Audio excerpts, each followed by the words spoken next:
Buti ba Pops, ngayong araw nandito tayo sa Puerto Princesa, Palawan. Gagawin natin isang ultimate Puerto Princesa street food tour. Mag-aalmusal tayo ng bibingka na gawa sa tuba. Pops, cheers! Cheers! Kakain tayo sa isang sikat na karinderya. What is bulalo? Wow. Kakain tayo ng iba't ibang Palawan desserts.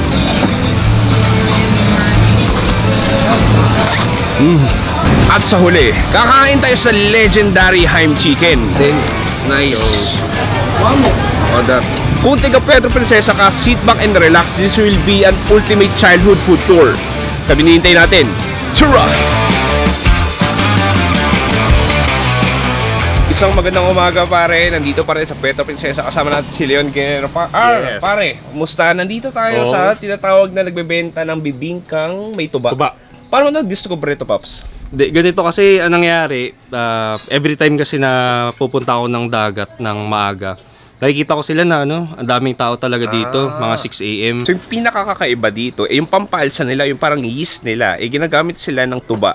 Sir, kayo gumagawa nito. So paano ito nagsimula? Kung pandemic lang, no? Yes po. Ano yung kinikwento mo nga kanina? Ito yung nagsalba sa inyo ng pandemic? Oo, ito yung nakasalba sa buong pamilya ko. Oo, galing. Oo, kasi yung pamilya ko, lahat kami, pati yung mga anak ko na may asawa, nawala ng trabaho. Ilang piraso kayo ng bibingka kada araw? Estimate mo lang. Nasa mga 500. 500 na 6 to 8 lang. Oo. Sir, galing Ibang klase, I mean, isipin mo Pops, alas 6 lang sisimula, before 8 halos ubos na yun, tapos 500 pieces na lahat yun. Galing sir, isang karangalan na makilala kayo at medyo ginagawa na ngayon. Medyo swerte kami dahil mayroon pang niluluto. So Pops, ready na tumikim ng bibingkang tuba dito sa Palawan. Kailangan marunong ka magtansya sa kasi hindi mo pwedeng takaltakalin sa Tansya dapat sir. Pero ang pampalsa, tuba. Tuba lang. Tuba lang. Tuba, tapos gata. Tapos pagka buhos na nun, wala na yung tuba. Yung na lang maiwan, yung bigas. Oo. Tapos dadalhin na namin doon sa pagilingan. Doon na namin pakudkuran ng niyog. Gata lang ito at saka yung bigas. Pero nababad na ito sa sa tuba for 3 to 4 hours. Oo, doon na kami naglakihan. Ito yung tuba, sir? Oo, kasi manigkarit talaga yung mga kapatid ko at saka yung tatay namin. Ito yung tuba. Isa pa. So, estimatein mo lang yan.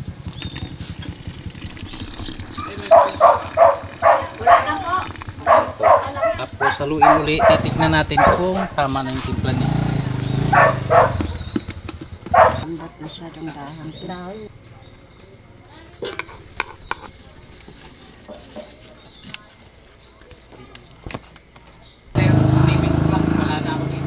Nilagyan pa namin ng bukos, itaas lang. Hindi pwedeng ihalo kasi hindi na masasali. Saka hindi siya nalalagyan ng asukal kaya yun yung Kaya ba dati? Ha? Pinatira kong inumin nila. Oo, may... So 12 hours lang. Wow, patak magkano isa niyan, madam? 10 po. Mura lang. Sa iba po, 20. Opo, isa lang po na.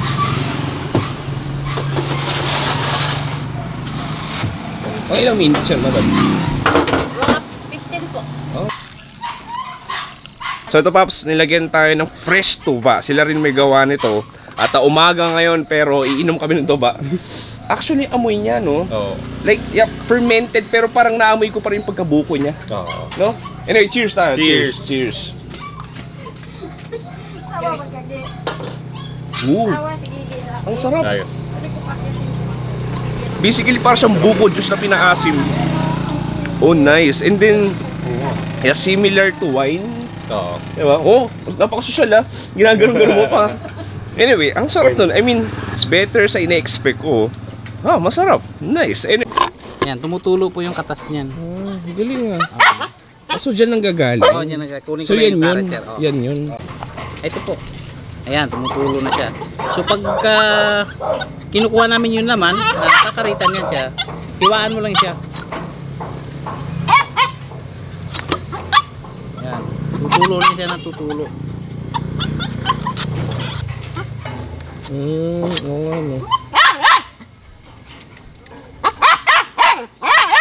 Ito yung loob ng oven. Mga bao, kahoy, kahit ano lang kung pwede mo igatong yan, basta makaluto po siya. Mga kahoy. So pare, tumataas na yung usok at dito ginagawa o dito linuluto yung ating bibingka So meron silang like parang customized oven dito. And then like 15 minutes, tapos na yan, may fresh bibingka na tayo.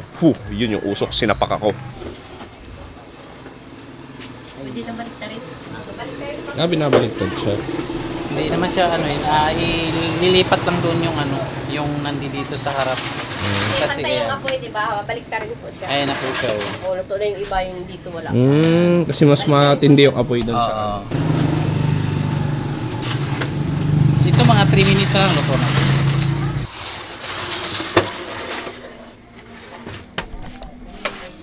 Luto na siya.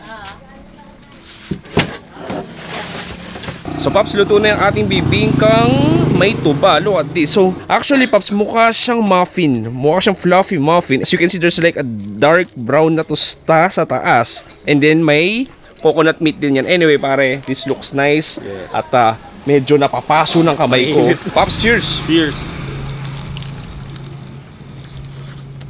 Nice. I mean, this is the first time texture ng bibingkang tikman ko na may lutong sa taas, as in nice. Ang sarap. Simple lang, walang kaarte-arte. Straightforward, may konting tamis siya, and then yung nyog nandun. In terms of texture ng pinaka tinapay natin, alam mo yung parang texture na banana bread, parang ganun. Sobrang doughy niya, at sa same time yung karne ng nyog nandun. Nice, ang sarap. Ang sarap, ang sarap. Ito yung bibingkang di mo kailangan ng margarine, di mo kailangan ng asukal. Ito na kontento ka na. Very smoky, fragrant, at delicious pare. Dagdag flavor din yung buko niya. Tapos yung crispy na niya, na crust niya sa taas. Actually, sa sobrang sarap, iisa pa ako. Anong pansin ko rin? Yung bigas niya, medyo boghag, makapal siya, fluffy. And then yung sweetness niya, wala siyang asukal pero nanggagaling doon sa mismong buko natin. Sir, maraming salamat. Thank you. Salamat po. Thank you. Anong area to po? Anong area po to? BM. BM. San Manuel. BM San Manuel dito sa Kahaba ng Kalsada dito sa Pedro Princesa. Sir, maraming salamat. Salamat po. That was a great start, great breakfast. Proceed tayo sa next food trip natin dito sa Pedro Princesa.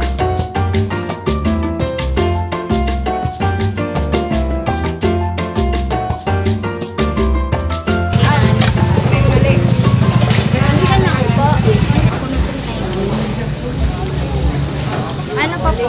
Okay, pangalawang stop, nandito tayo sa isang sikat na karinderya dito sa Basco Karinderya. Pare, balita ako, actually, kitang-kita ko ngayon, ang daming tao, before lunch pa lang, nagbibenta sila iba't ibang klaseng Filipino ulam. Merong bestseller nila dito, is yung kanilang parang sweet adobo, tsaka bulalo. Anyway pare, tara, order na tayo. Ano pa yung bestseller ninyo? Maliban sa adobo. Beef steak. Beef steak, tapos 50 yung ganitong order po.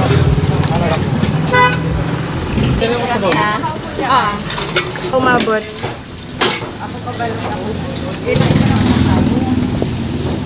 Ilang matamis ang ipapabalo? Po, naka-separate siya kasi mahirap pag nakahalo yung laman.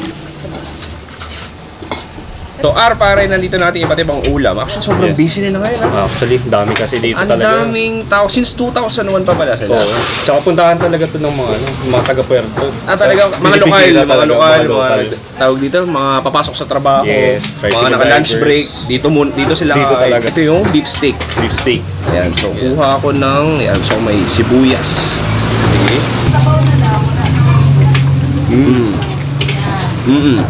Klasikong beef steak. Malaking hiwa ng sibuyas nandun. Soy sauce base siya. Yes. Mag-garlic din siya. Pero ang lambot ng karne. True. Nice, ang sarap. Ito yung sinasabi nila ka na to? Sweet adobo. Sweet adobo. Actually, sige. Medyo na-intriga ako. So, kung kumuha ng karne, yan. Sarap. It's like pork humba. Manamis na. Actually, yung tamis niya, how do you say this? Parang siyang, yung soy sauce niya, parang nag-caramelize. Parang green dating niya. Pero ang lambot ng karne. Lambot. Ang sarap. So ito yung isang specialty nila, look at this bulalo. Wow. Ang laki. Hindi ko na paano kakainin to. Sabaw muna tayo. Wow. Sige. Cheers. Kakaiba. Medyo may oiliness ang konti. Ramdam ko siya dito. Ramdam mo dito, pero okay, mabawang siya. Garlic yung ano niya, yung sabaw niya. Parang pinalugo ng bawang. Pero I mean, the beef broth is there. Not too salty. Pero masarap na to ilagay sa kanin mo. Sige. Ayan, sige, Paps. Kuha ng konting kanin. Tapos karne. Cheers. Nice. Ito yung parang luto ng lola mo na mahal mo. Diba? Pinagsilbihan ka, pinaglutuan ka, at ang best way para ma-compliment siya, sabihin mo, ang sarap ng luto nyo, lola. Ang sarap, nice. Isang malaking bloke ng bulalo na to, pwede mong pamalo sa ex mo na tinaksilan ka. Ang laki. Then, proceed tayo sa next food trip. Yes.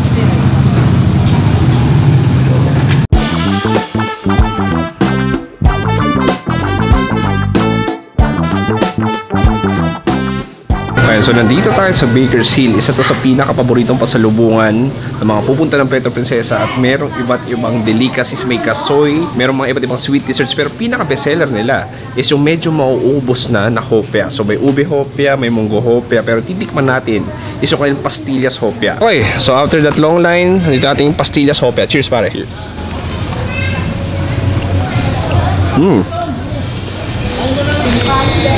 Basically, it's kinda oversweet for me, pero if may ka sa pastillas, I mean, this is perfect. Ang sarap lang din nung pinaka-butter niya sa labas. Medyo may lutong siya ng konti, and then you have the sweet, milky, caramel-like flavor galing doon sa pastillas. Pansin ko nga, bro, yung mga bumili ito, parang ang daming boxes. Kinuhoard talaga nila. Kasi iba ang ginagawa, nire-resell nila.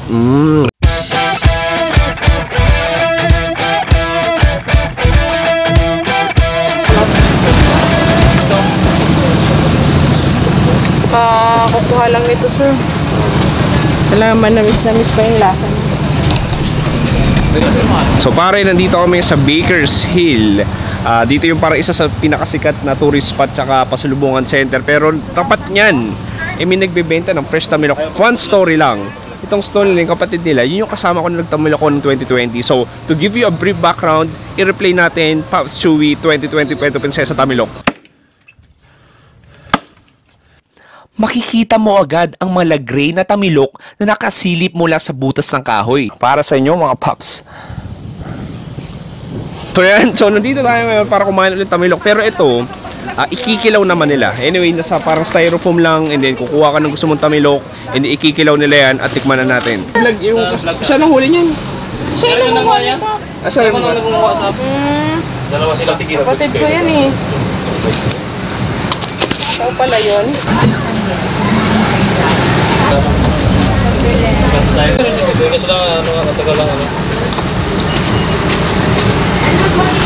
Sarap po kasi pag maraming sibuyas.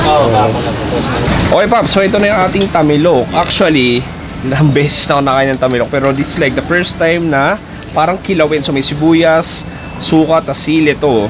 So makikita mo, ayan. Nakakain ka na ba? For sure nakakain ka ng tamilok. Pops, ang tanong ko dyan, Favorite ko ang mga taga Puerto Princesa ba talaga, yung mga lokal, kumakain din talaga ng tamilok? O hindi lahat? Hindi lahat. Kasi parang ano rin sa kanila to eh. Parang exotic din talaga. Kaya sa mga ano lang, mga mahilig sa mga extreme na pagkain, yung mga kumakain din talaga dito sa. Actually, pare, kung makikita mo, mukha siyang worm talaga. Pero ang lasa nito sige, tikman natin ulit. Cheers! Sarap. Better than oyster. Actually, lasang talaba lang din talaga. As in, pagkakaiba lang nito, medyo pahaba siya. So it's limey, chewy, parang may earthy flavor din siya. Pero as in, identical sa talaba. And then, ang sarap lang pagkakailaw, yung suka, yung sibuyas, yung kalamansi. Ang sarap.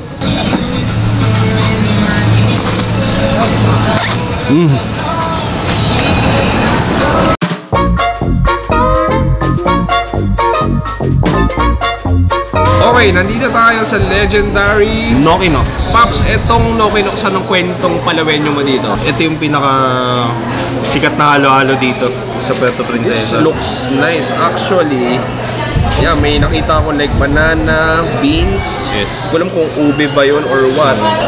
Okay, cheers, pare. Cheers. Creamy, no? Ang sarap. Yung mismong yelo niya, parang ice cream na rin talaga. It's sweet, milky, creamy. Perfect. Perfect na perfect siya. Sobrang tag-araw ngayon dito sa Prinsesa. Yan, so meron akong perfect bite. May beans, saging, tapos yelo. Cheers!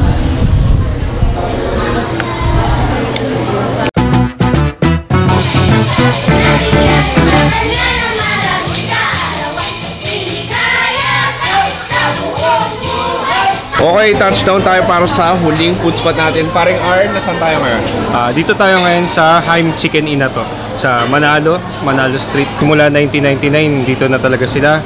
And then, ayun nga, parang ito yung fast food namin dati. Kaya naalala ko nung kabataan namin, dito talaga kami dedala ng parents namin. Tapos hanggang sa pagtanda namin, ito pa rin parang naging spot talaga namin. Kumbaga parang ito yung Jollibee McDo nyo, no? Parang ganun. Anyway, ang galing lang. Sobrang busy ngayon. Ang daming tao na kasi lunch time eh. Kasi Blockbuster, hindi lang ito yung parang pwesto niya. Meron pa sila doon. And Sa then, kabila. may mga ibang branches din sila, no? Meron ng nagpa-franchise na rin sila. May mga areas na rin na meron na. Actually, I've tried this nung nagpuerto Prinsesa ako, pero it's nice to be back. At medyo nakalimutan ko na lasa noon dahil like 3 years ago na yun. And I'm ready to eat some Haim chicken.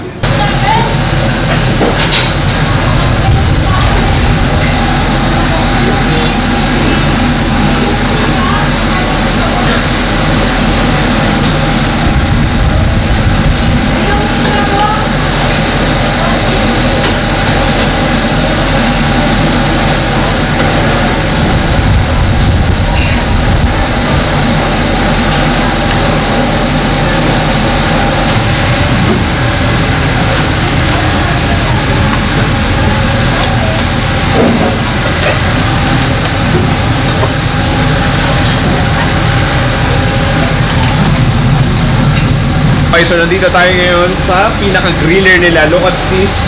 Parang may dagat ng inasal.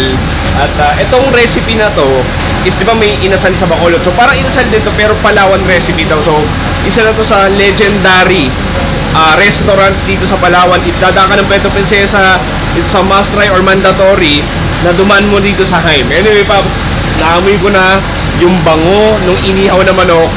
Umorder na tayo.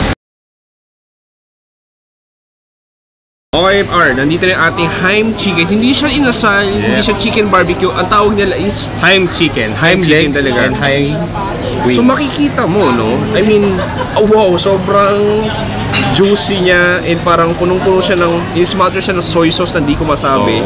Kita muna tayo sa kanilang bam-i. Ito yung parang version nila ng pansit, Bisaya pansit. Grabe, sobrang sticky niya. Cheers.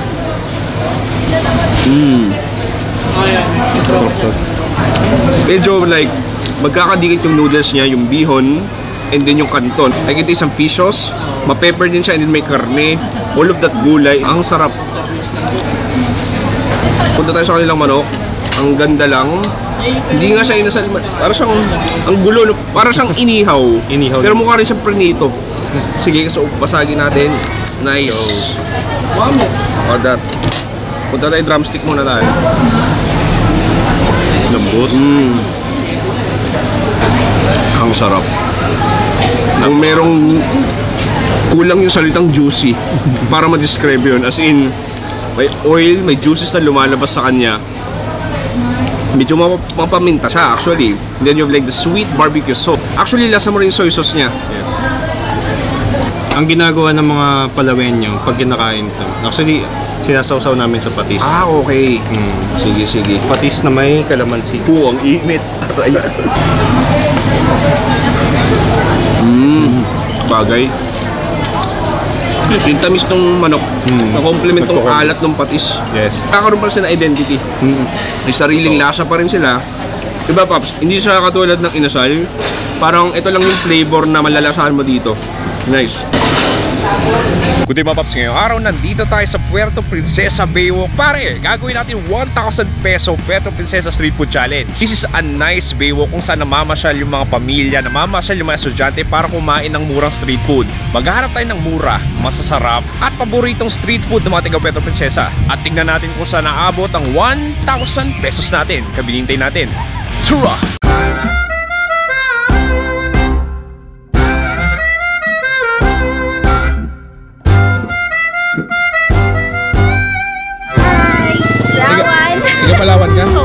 Pops, unang food trip dito sa Puerto Princesa Baywalk. May iba't ibang tusok-tusok dito. Ang dami estudyante kumakain ngayon. Anyway, ito yung unang pagkain natin. Gusto tikman. Ito yung fishball nila, bilog.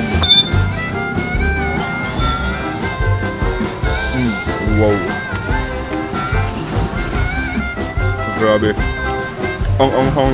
Para akong isa sa dragon ng Dragon Ball yung Son Goku ngayon at bumubuga ng apoy. In terms of fishball, parang kumakain ng bread. Medyo may hangin siya sa loob na medyo doughy. Pero yung highlight doon is yung chili sauce, purong sili. Next, try natin tong fried isaw. Sa Manila, sobrang kapal ng butter ito. Sobrang nipis lang. And then medyo may lutong siya ng konti. Pero pinaka nagpapa-highlight doon is yung gravy tsaka yung soy sauce na may konting tamis. So sisimula pala tayo. Hanap tayo next food trip.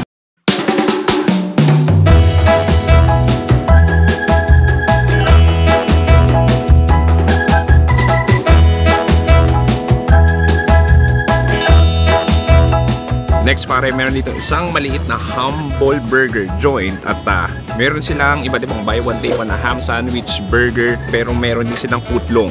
So marami estudyante kumakain dito dahil medyo affordable. Actually, starting at 20 pesos may mabibili ka na. Beef burger na 20 pesos. So makikita mo may one patty, may mayo ketchup tsaka pipino. Anyway, tikman natin.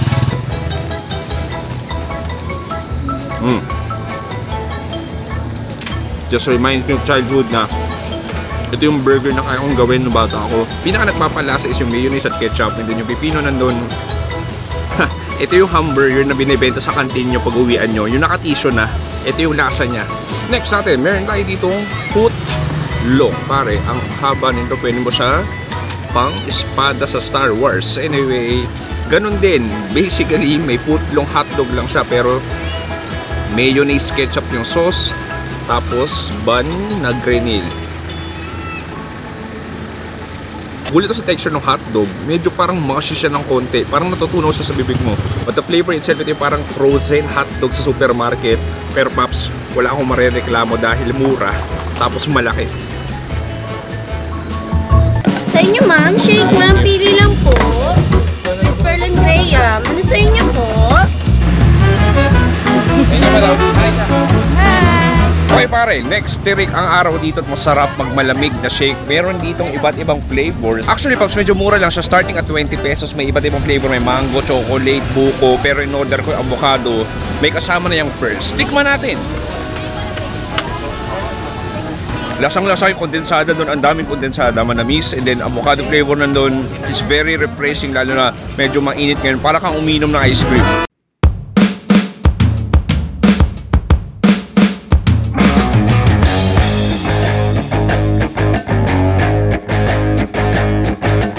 Okay pare, next may nakita tayo ditong chow mein, no? Parang Hong Kong style noodles. Sa 50 pesos lang, may toppings ka na iba't ibang fishball. So given ito yung processed na noodles or frozen noodles, nilagyan ng toge, and nilagyan ko ng oyster sauce. So kuha ako, ito na yun. So ito parang may squid ball, tas noodles. Cheers!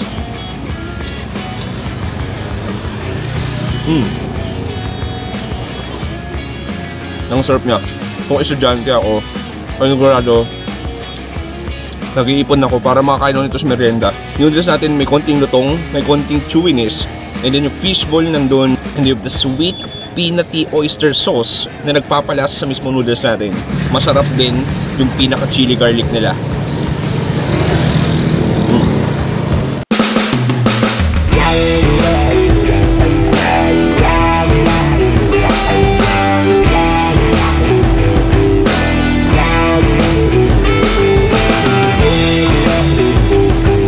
Okay Pops, gusto ko simulan sa kanilang tempura pare. Sa makita ng tusok-tusok na merong malaking tempura. Pansin ko ang kapal ng butter niya, and then mayo ketchup lang yung pinaka-sauce dito. Cheers! Unang kagat, breading agad. Yung pinaka-breading niya, kapal ang kapal. Alam mo yung taste seeds, nilagyan ng parang extra breading. Ganun siya, sobrang kapal niya. Yung hipon, di ko pa mahanap. Teka lang. Ayun, nandun na. I mean, it's like 70% breading and 30% hipon, pero wala ka naman marereklamo dahil mura lang din naman. Ito, meron tayo itong potato roll. Basically, linumpia mo yung patatas.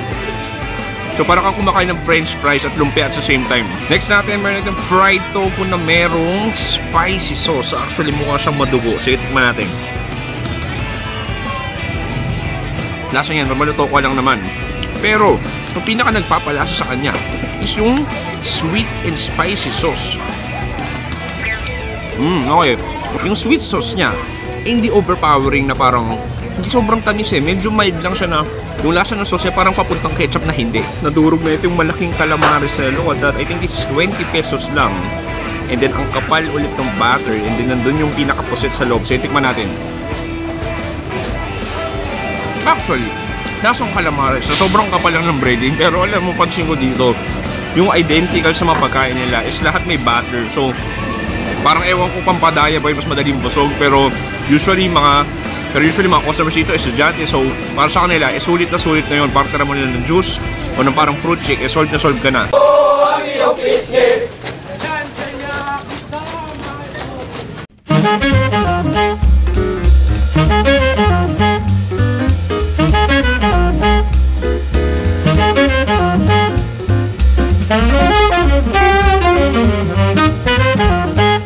Okay pare, next meron ito isang malaking corn cob na merong sour cream powder. Look at this pare, actually halos mababali na yung stick. Sobrang bigat. Anyway, tikman natin. Sige, gusto ko doon sa may flavoring.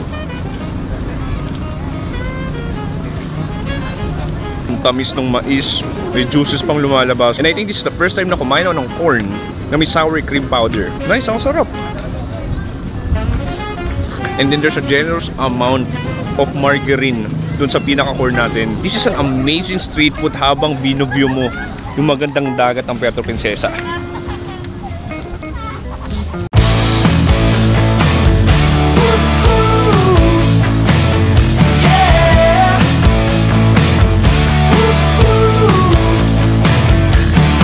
Para hindi kompleto ang Puerto Princesa Baywalk experience mo kung hindi kakain ng ihaw-ihaw sa tabi ng karagatan. Meron tayo ditong malaking chicken barbecue at meron tayo ditong squid. Anyway, gusto kong tikman ng kanilang squid.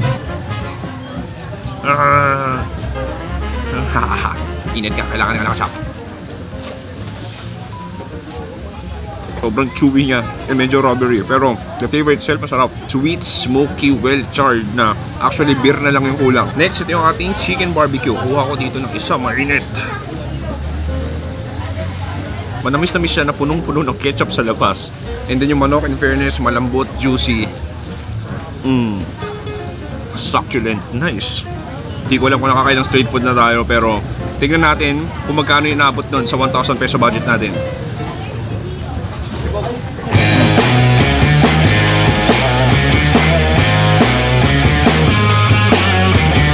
Pare, dyan nagtatapos sa ating 1,000 pesos street food challenge dito sa Baywalk, dito sa Puerto Princesa, Palawan. Pops, it's nice to be back. Nanggaling ako dito pre-pandemic nung early 2020 and very emotional dahil ito yung huling probinsya na pinuntahan ko bago mag-lockdown sa Manila. So it's nice to see na wala ng face mask yung mga tao, mga namamasyal na, maraming pagkain, maraming nagbabanding. Pero ang tanong, magkano inabot natin? 302 pesos out of 1,000. Pops, ang mumura ng mga pagkain dito. Huwag kayo mag-expect na sobrang kakaiba o sobrang sarap. It's like, paano ba? It's more on budget friendly na pang estudyante. Mas nakakahigit yung experience na sobrang hangin, sobrang maliwal. Masarap magmuni-muni, masarap mag-jogging, masarap maglakad-lakad. And yes, maraming salamat sa panonood. Pops Chewy dito sa Puerto Princesa, Palawan. Nagsasabi, stay safe. Good night. Goodbye. Bye. Sa video na to, nandito tayo sa Puerto Princesa, Palawan upang gawin ang isang kakaibang provincial local street food tour dahil ang makakainin natin dito ay Vietnamese street food. It's like having a kiss with Saigon. Mula sa famous Palawan noodle dish na chow long, iba't ibang Vietnamese street food. Kada pagkain na kinakain natin, wala na tayong madidescribe kundi ang sarap. Kakain din tayo sa legendary Viet Resto sa gitna ng dating Vietnamese refugee camp. Sabay-sabay natin tikman ang pagkain ng Vietnam sa gitna ng Palawan. Look like Filipina. Xin chào. Xin chào. Handa ka na ba? Tara!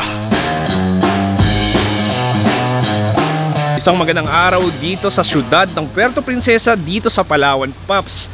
Filipino food tour pa rin gagawin natin, pero it's more on Vietnamese street food tour dahil malaki ang nag-iimpluwensya ng Vietnamese cuisine dito sa Puerto Princesa dahil may mga Vietnamese refugees dati. At para mag-explain kung ano pong nangyari dati, kasama ko isang content creator dito sa Palawan, si paring R. or Leon Guerrero. Hello, pare. Hello, Sir Chuy. Pops, ang tanong ko sa'yo, ano bang konting history niyan, bakit maraming Vietnamese people or Vietnamese na nakatira dito sa Puerto Princesa? Before, di ba, nagkaroon ng Vietnam War. So, after the Saigon Fall, noong 1975, pumunta sila dito, nailagay sila sa isang camp. Dumating sa point na nakilala rin yung pagkain nila dito. Ang Palawan, isang island province under Mimaropa. At sa Puerto Princesa City, along the airport on the island of Palawan, was also known as the Philippines' last frontier. May estimate na over 500,000 Vietnamese refugees from 1979 hanggang late 1993 ang nanirahan dito. Kaya naman, malaki din ang nag-iimpluwensya ng Vietnam dito sa probinsyang ito at magiging evident yan sa kanilang lokal na pagkain. So basically, Pops, parang shinare na rin nila yung mga recipe nila sa Vietnam. Actually, minapuntahan ako dati sa Bataan. Ganun din yung nangyari. At shinare nila yung pagkain at meron isang kainan na sikat doon. So ngayon, ang gagawin natin, pupuntahan natin yung ilan sa mga legendary kainan na nagbebenta ng mga Vietnamese street food. At ang unang kakainan natin is Chao Long. Pare, halika na, pumunta tayo sa unang food trip natin. Xin Chao! Tara!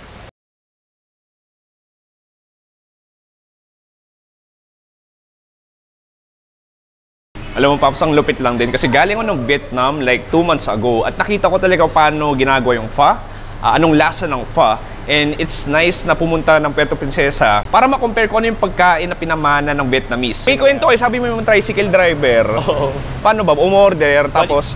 parang ganito, umorder siya ng Chao Long. Chao Long. Kaso nga lang, yung Vietnamese na nagbebenta before is ang binenta is yung pho. Tapos sabi ng Vietnamese doon na same lang. Chao Long din yan. Chao Long. Atos yun na. Parang siguro, kinalat na nung tricycle driver. Chao Long. Biglang nagtayuan na ng iba't ibang Chao Longan dito. Ang nakakatawa lang dito, yung Chao Long sa Vietnam, lugaw. Yung Chao Long dito is pho. So para siyang chismis. Kumbaga hindi siya na-spread ng maayos. Nandito tayo guys sa Bonas. Isa sa mga matatagal ng Chao Longan din dito. Pops, nakakain na ako dito nung way back early 2020. It's nice to be back para kumain at humigop ng masarap na Chao Long. Pare, kumain na tayo ng unang Chao Long natin. Go! Tara! Idol ka ba? Dito ba yung Chao Long?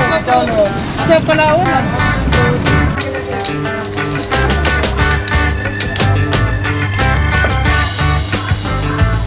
Pwede mo magawa kay Soyas, ano?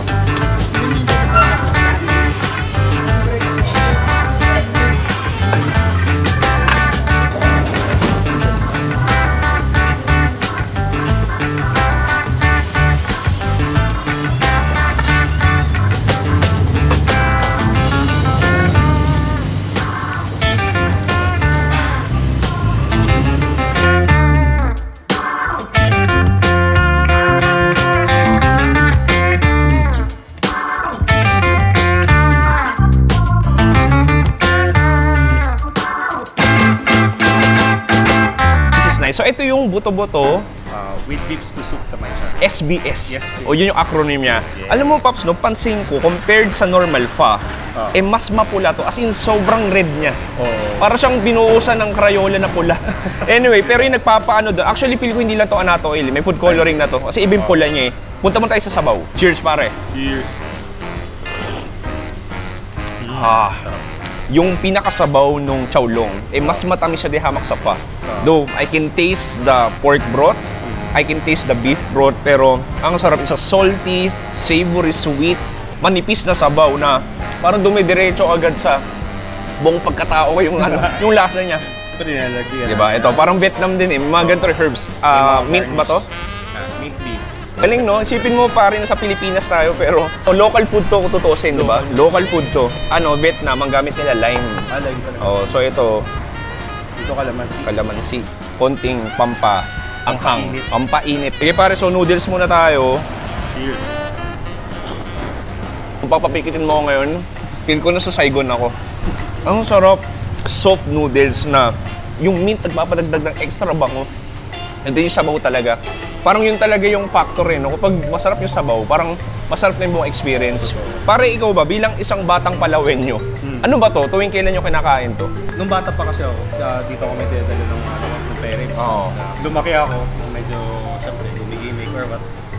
Pagka tapos namin inom, dito So parang hangover food siya, pwede rin siya. So iba, depende sa'yo. Pwedeng almusal, pwedeng tanghali, pwedeng dinner, pwedeng pang hangover. Kumbaga, Chowlong is life dito sa Palawan. Kahit anong oras, pwede mong kainin. Eh, Paps, dito ako na-intriga. Gusto kong tikman tong boto-boto nila. Parang kumakain ka ng nilagang baboy.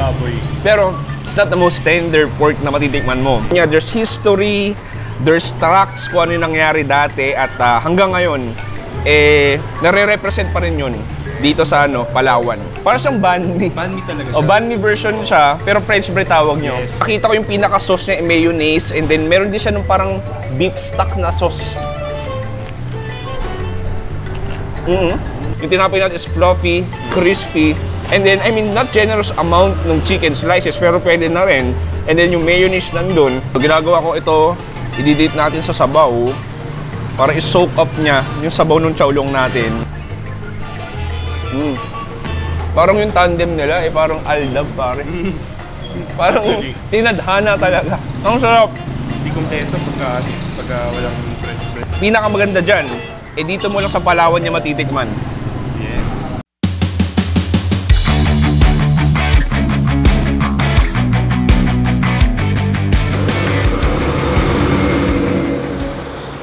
Pare, nandito tayo sa susunod na food trip natin para sa ating Vietnamese street food tour dito sa Palawan. Pare, nasaan tayo ngayon? Nandito tayo ngayon sa Po Saigon. Okay, isa sa mga kilalang rin dito, kainan ng Vietnamese. Balita ko, Paps, hindi lang Chowlong yung meron sila. Oo, marami rin silang in-offer ng mga Vietnamese cuisine.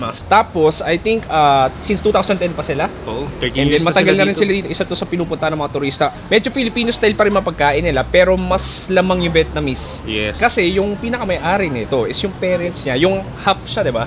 So, So yung mother niya is Vietnamese and then father niya is Filipino. So lahat ng recipe dito iluto ng nanay niya. Recipe ng nanay niya. Anyway, Paps, medyo nakakaisa pa lang tayo pero game na game pa ako para mag-Vietnamese street food dito sa Puerto Princesa. Let's go! Tira! Na-knife siya. Mano-mano. Kami sa amin, kaya hindi pwede siya tumagal. Hindi siya pang-stock talaga pang araw-araw bago.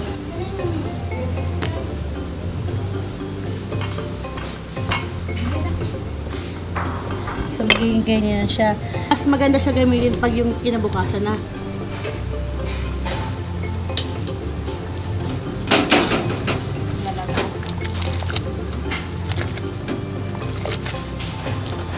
I-ano natin sa sabaw ulit. Kasi medyo pag malambot, hindi kami ma-slice ng ganito. Naduduro.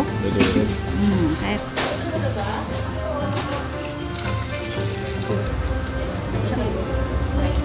Parang sa magsama yung mga tanulat, yung mga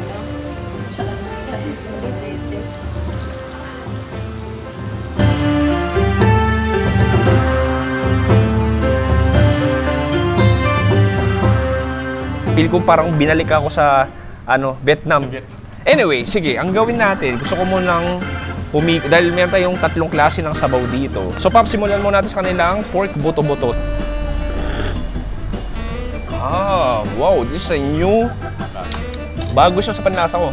Sobrang ma-pork siya. Parang kumakain ng medyo salty ng nilaga. Suwabe, mag-garlic din siya, yung onions nandun, and then yung hint ng hoisin, tsaka ng ketchup. Hindi sriracha. Cheers! Woo! Ang fresh ng noodles, sakli. Yung gusto ko sabihin sana. Parang masasabing fresh, kasi medyo moist, yun exactly. I mean, alam ko sinabawan siya, pero meron siyang sariling moist. Ang lambot, ang linamnam, parang mas bagay siya sa ganito klaseng sabaw. And yung karne natin, ang lambot ng baboy. Next natin, ito naman yung beef noodles natin. So, look at this karne. It's like having a kiss with Saigon, pare. Ang sarap, ang lambot ng karne. Medyo fatty siya ng konti. And then the broth, yung lemongrass nandun, yung star anise, yung iba't ibang 5 spices na nakalagay, yung garlic. I mean, this is a bowl full of flavors, pare. Ito yung ating gai kwong or fresh spring rolls na may hipon sa loob tsaka vermicelli noodles. So, tikim tayo, Pops. Tigisa tayo. Tapos meron tayo ditong patis. Meron tayo ditong parang peanut sauce.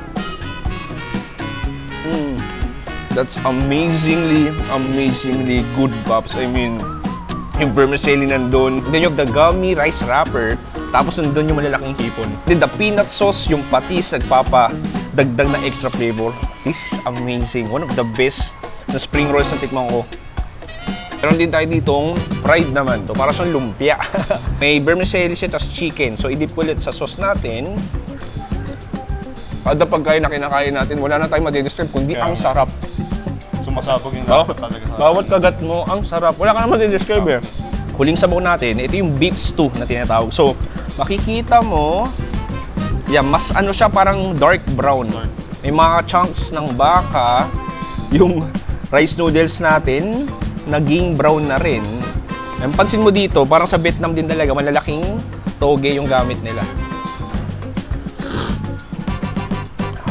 This is like a strong, rich, sweet beef burot na flavor sa bibig ko. And, alam mo, siya mahaw. Hindi ko kumakain ng kaldereta. Ganda ng pagkakaluto. Ito yung masasabi mo talagang nasa gitna ka ng Palawan. Pero parang sa ibang bansa. Parang cultural food siya eh. Hindi lang siya basta pagkain kasi alam mo, behind this recipe, behind this food, may mga storya way back, how many years pa na dito sa Puerto Princesa nangyari. Yung like yung Vietnam War, yung mga refugees na nandito na nabahagi nila in a small amount of time being in the Philippines. Nabahagi nila yung ganitong recipe at namamana-mana at natitikman ng mga Pilipino, katulad natin at ibang banyaga. Ito yung parang banh mi nila. So gawin ko yung favorite kong ginagawa, ididip ko sa ating sabaw or chowlong.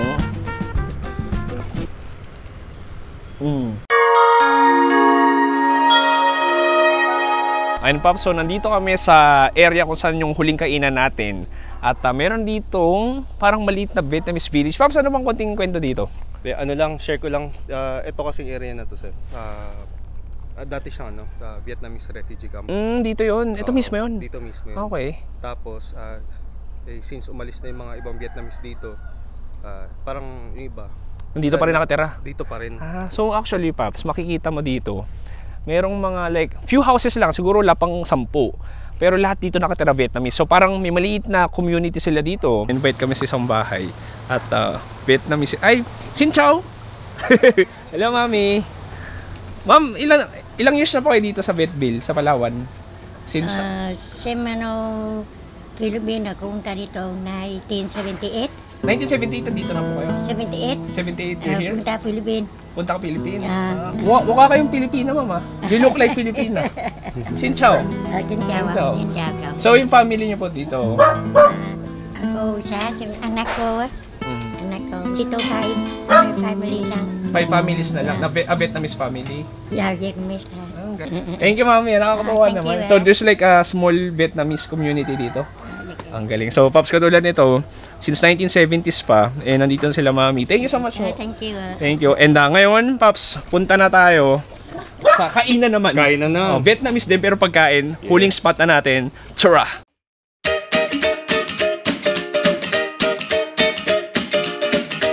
Okay, huling kainan natin for today. Dito tayo sa isang legendary, Pops, legendary na to. Legendary Vietnamese restaurant sa gitna ng Puerto Princesa, Vietville. This is awesome, Pops. Meron tayo dito, ito yung authentic chowlong. As in, ito yung chowlong sa Vietnam. Lugaw talaga siya. Actually, bro, may laman loob to ng baboy at meron din siyang karne ng baboy. So, gusto ko siyang, ito muna yung tikman natin. Kuha ko dito. Pops, cheers tayo. Ito yung legit na chowlong. Cheers.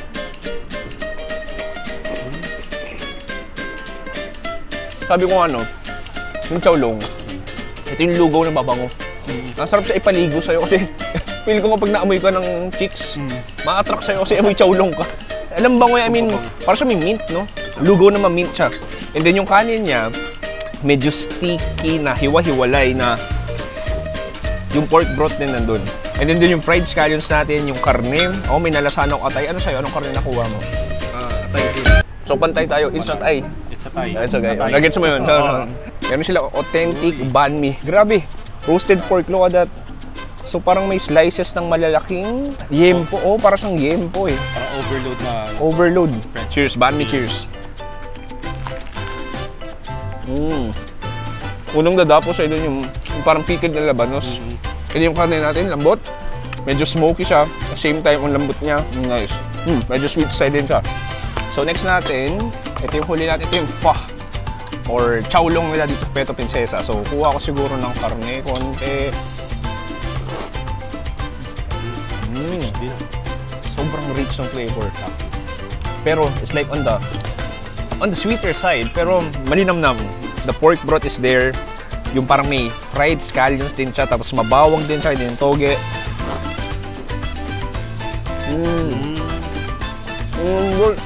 Pag na-nail mo yung sabaw na yun, kahit siguro medyas ilagay mo, isasarap.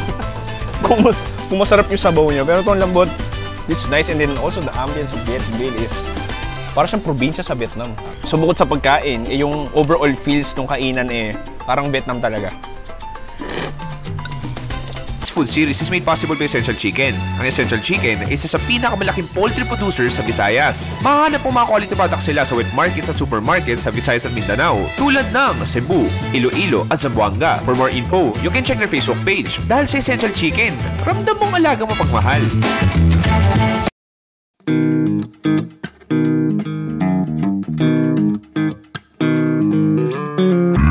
Pare, dyan nagtatapos sa ating ultimate Vietnamese street food tour dito sa Puerto Princesa.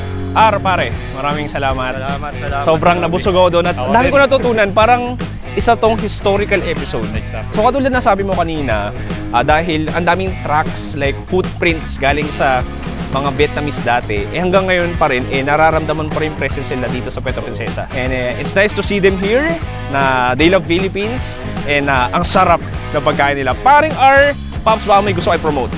Yun lang, sa mga kababayan ko dyan, taga-Puerto, siyempre, like and share, and siyempre, subscribe kayo sa YouTube, and then, siyempre, sa akin, I have all business dito, sa Celtis Pares, madali business na dyan, then, kita-kits. Saan located? Sa San Manuel, Purok Tarabitan, Puerto Princesa City. Ayan, Pops, may parisan tong masarap.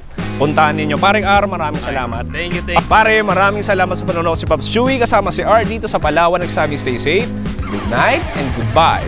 Bang! Okay, kain pa tayo Vietnamese food. Tara.